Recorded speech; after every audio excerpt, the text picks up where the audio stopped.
Shalom, shalom, peuple de Dieu. Que la grâce du Seigneur Jésus soit avec vous. Nous bénissons notre Dieu pour le privilège que nous avons encore ce jour d'être dans sa maison pour le célébrer, pour le magnifier et pour l'exalter. Sans donc plus tarder, nous allons présenter notre culte au Seigneur par la prière. Notre Seigneur et notre Dieu, nous bénissons ton nom. Nous te louons et nous te remercions pour ta bonté, pour ta fidélité.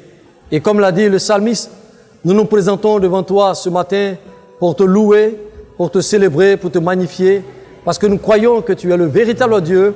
Non seulement tu es le véritable Dieu, mais nous croyons aussi que tu es avec nous. Et ce matin, c'est donc avec assurance que nous nous approchons de toi pour te dire merci Seigneur, au nom de Jésus. Amen. Veux-tu chanter avec nous ce cantique, ce merveilleux cantique qui nous apprend à compter sur la grâce du Seigneur? Ne crains rien, je t'aime, je suis avec toi, dit le Seigneur Jésus. Alléluia, merci Seigneur. Ne crains rien, je t'aime. Oui, parce que je suis avec toi. Je suis avec toi. Promesse C'est une promesse certaine. Alléluia.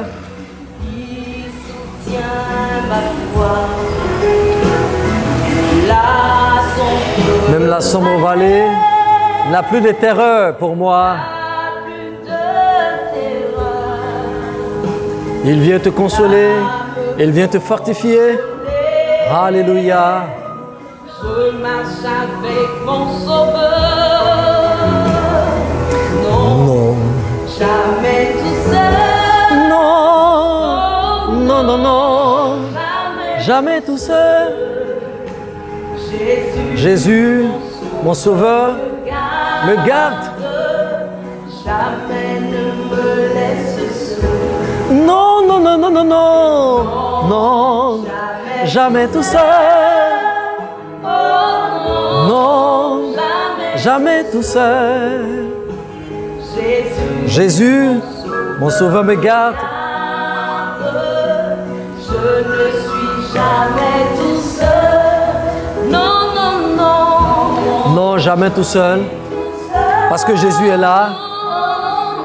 Il est présent. Il est avec toi. Mon Sauveur me garde. Je ne serai jamais seul parce que Jésus est là. Alléluia. Non, jamais tout seul. Jésus, mon sauveur me garde. Je ne suis jamais tout seul. Alléluia, c'est une certitude, le Seigneur est avec nous. Nous ne serons plus jamais seuls. Que Dieu nous bénisse et que Dieu bénisse ainsi la prédication de sa parole. La pensée que le Seigneur nous donne de partager avec son peuple ce matin est la suivante: les inquiétudes et leurs conséquences. Les inquiétudes et leurs conséquences. L'inquiétude est un fait réel, un fait universel, présent dans tous les siècles. L'inquiétude a frappé, dirais-je, aux portes des grands, des pauvres, des riches, des petits, des sages, des patriarches et même des chrétiens. L'inquiétude, à travers les âges, nous remarquons qu'elle a été traitée et continue d'être traitée par des sociologues, relevant ainsi la défaillance d'un comportement social lié plus ou moins aux observations familiales, éducationnelles, politiques, dans une ambiance urbaine relativement calme ou violente. Traitée par la psychologue, elle a pour point essentiel la présence d'émotions négatives. Et l'on parle de thérapie, consistant à mettre le patient devant la réalité de son souci, de son problème, et lui donnant le courage de l'affronter et trouver par lui-même des solutions, avec bien entendu quelques conseils d'accompagnement. L'inquiétude a été également traitée et continue d'être traitée par les psychiatres avec un traitement humanisé accompagné de compréhension et de revalorisation de la personne humaine, lui permettant de trouver la logique dans ses pensées et dans ses faits. Quant aux hommes spirituels, ils ont par moments traité l'inquiétude en faisant appel à la prière, à l'accompagnement biblique, suivi quelquefois de prières appelées prières d'exorcisme. Autrement dit, que savons-nous de l'inquiétude? L'inquiétude nous a été présentée comme étant un trouble causé par la crainte, c'est-à-dire un sentiment de peur ou d'incertitude. C'est aussi l'état de quelqu'un qui est agité, quelqu'un qui tremble. C'est aussi l'état de grande préoccupation ou un manque de sérénité, un manque de repos. Nous pouvons retenir que l'inquiétude est une maladie de l'âme dont les conséquences sont désastreuses pour tout le corps. Parler d'inquiétude, c'est parler d'affolement, c'est parler d'agitation, c'est parler de peur, c'est parler d'anxiété, c'est parler d'angoisse. Face à tous ces sentiments négatifs, la Bible nous invite à nous tourner vers Dieu et à lui faire confiance. C'est pourquoi je voudrais vous inviter à lire avec moi l'évangile de Christ présenté par son serviteur Matthieu au chapitre 6 et nous faisons notre lecture à partir du verset 25. Et je lis, c'est pourquoi, le c'est pourquoi qui bien entendu met en évidence ce qui est cité beaucoup plus haut, parce que nous voyons ici le Seigneur Jésus dans un contexte d'enseignement qu'il donne à ses disciples et à la foule qui le suivait. Alors c'est pourquoi je vous dis, ne vous inquiétez pas pour votre vie de ce que vous mangerez, ni pour votre corps de ce que vous serez vêtus. La vie n'est-elle pas plus que la nourriture et le corps plus que le vêtement? Regardez les oiseaux du ciel. Ils ne sèment ni ne moissonnent. Ils n'amassent rien dans leur grenier. Et votre Père Céleste les nourrit. Ne valez-vous pas beaucoup plus qu'eux? Qui de vous, par ses inquiétudes, peut ajouter une coudée à la durée de sa vie? Et pourquoi vous inquiétez au sujet de vêtements? Considérez comme croissent les lys des champs. Ils ne travaillent ni ne filent. Cependant, je vous dis que Salomon même, dans toute sa gloire, n'a pas été vêtu comme l'un d'eux. Si Dieu revêt ainsi l'herbe des champs qui existe aujourd'hui et qui demain sera jeté au four, ne vous vêtira-t-il pas à plus forte raison, gens de peu de foi? Verset 31. Ne vous inquiétez donc point et ne dites pas, que mangerons-nous? Que boirons-nous? De quoi serons-nous vêtus? Car toutes ces choses, ce sont les païens qui les recherchent. Votre Père Céleste sait que vous en avez besoin. Cherchez premièrement le royaume et la justice de Dieu, et toutes ces choses vous seront données par-dessus. Le dernier verset, ne vous inquiétez donc pas du lendemain, car le lendemain aura soin de lui-même. À chaque jour suffit sa peine. Et nous disons Amen à la parole du Seigneur. Près de 3 fois, le Seigneur Jésus dit ici, ne vous inquiétez pas. Au verset 25, ne vous inquiétez pas au sujet de la nourriture, de la vie et des vêtements. Ensuite, au verset 31, ne vous inquiétez donc pas pour la nourriture et les vêtements. Et au verset 34, il dit, ne vous inquiétez donc pas du lendemain.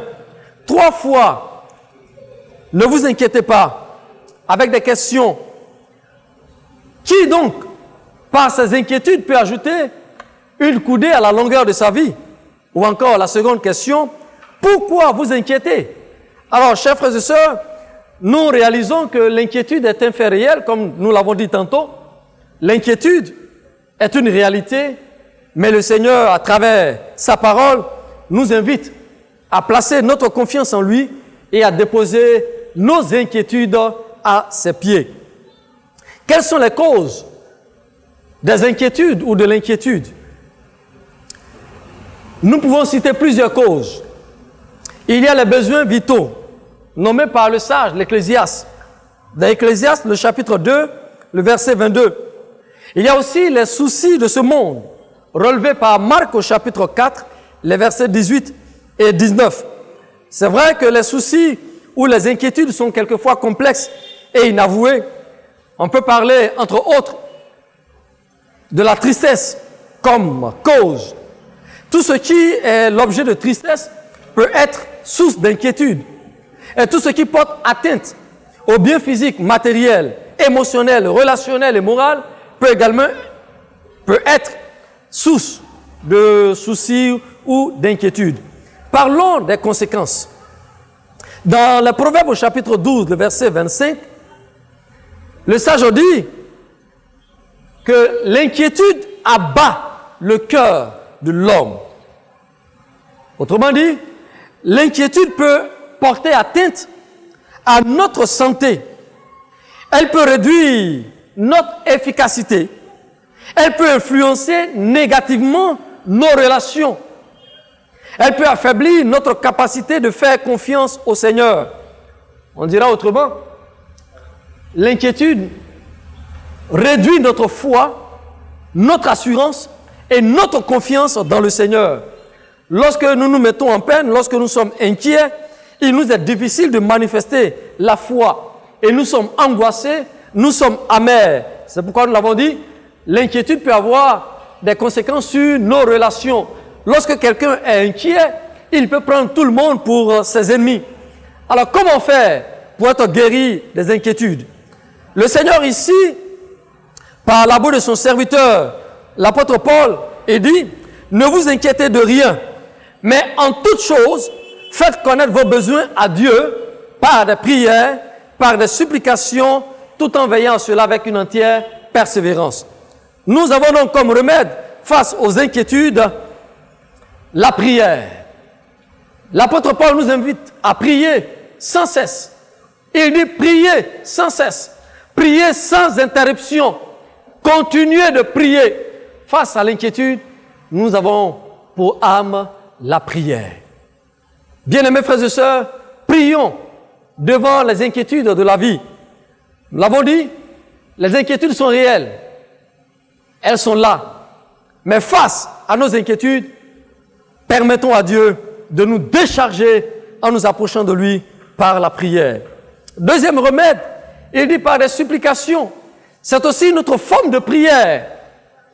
En gémissant, en soupirant, en pleurant, en nous lamentant devant le Seigneur, devant sa face, et non devant les difficultés, devant les problèmes, mais en faisant connaître avec nos émotions les difficultés qui sont devant nous, et en demandant, bien entendu, la grâce et la faveur du Seigneur.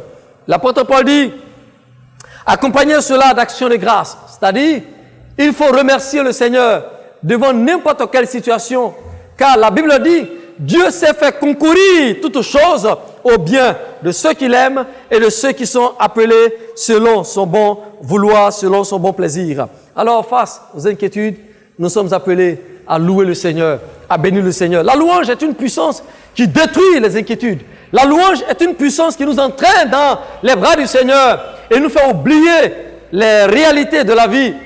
En réalité, lorsque nous louons le Seigneur, Dieu vient à notre secours. Nous nous souvenons de l'apôtre Paul et de son compagnon de prison. Alors qu'il louait le Seigneur, un ange est descendu et a apporté la délivrance, a apporté la victoire à ses serviteurs. Alors face aux inquiétudes, nous sommes appelés à louer le Seigneur, à remercier le Seigneur. L'apôtre Pierre, quant à lui, nous invite dans 1 Pierre, le chapitre 5 et le verset 7, à compter sur la promesse du Seigneur. Face aux inquiétudes, comptons sur la promesse du Seigneur. Il a promis être avec nous. Il dit, voici, je suis avec vous tous les jours jusqu'à la fin du monde.